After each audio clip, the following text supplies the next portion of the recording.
আমরা এমন একটা স্বাধীন ভূমিতে আমরা বসবাস করি, একটা ভূখণ্ডে বসবাস করি, যেই দেশটা স্বাধীন হওয়ার পিছনে হাজারো মানুষের জীবনকে কোরবান করা হয়েছে, হাজারো মানুষের ইজ্জতকে নষ্ট করা হয়েছে।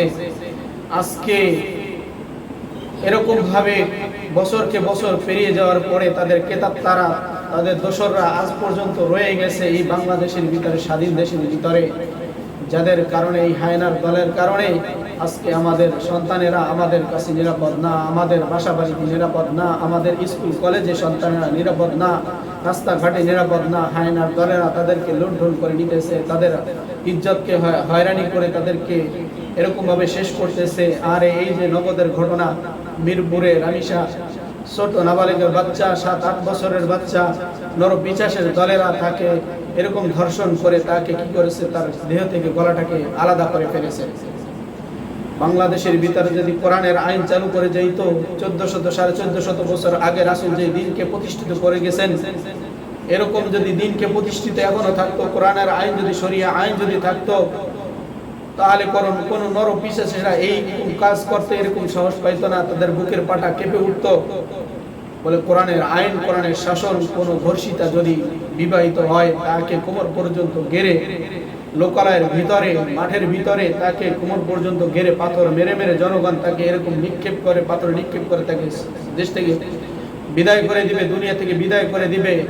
এই আইন যদি জারি থাকতো, মানুষের ভিতরে যদি এই বিচারটা কায়েম থাকতো, তাহলে কোনো মায়ের সন্তানের ইজ্জত নষ্ট করতে পারতো না। রামিসা হত্যা, রামিসা ধর্ষণের রেশ কাটতে না কাটতেই কক্সবাজারে 4 বছরের সন্তানের ধর্ষণ, 4 বছরের সন্তান, তাদের লাশ। এটা কোন দেশে বসবাস করতেছি, কোন দেশের ভিতরে? আবার এই নরপিশাচদেরকে বাঁচানোর জন্য আবার একদল উকিলেরা টাকা খেয়ে তাদের পক্ষে দাঁড়িয়ে যায়। আমি বলি, এই সমস্ত নরপিশাচের বিচার হওয়ার আগে এই সমস্ত উকিলদের বিচার হওয়া দরকার। যেই ডাক্তারেরা টাকা খেয়ে রিপোর্টকে পরিবর্তন করে দেয়, যেই প্রশাসন টাকা খেয়ে আইনকে পরিবর্তন করে দেয়, যেই উকিলেরা টাকা খেয়ে এরকম ধর্ষণ যারা আছে, নরপিশাচ যারা আছে, তাদের পক্ষে দাঁড়িয়ে যায়, বাংলাদেশে তাদের বিচার সর্বপ্রথম করা দরকার। এই জন্য আমরা ধিক্কার জানাই এই সমস্ত মানুষের উপরে যারা এখনো পর্যন্ত আমাদের মা বোনের ইজ্জত নিয়ে খেলা করে। আল্লাহ রাব্বুল আলামিন তাদেরকে দুনিয়াতেই তাদেরকে ধ্বংস করুক, তাদেরকে দুনিয়াতে আল্লাহ বিচার দেখাক।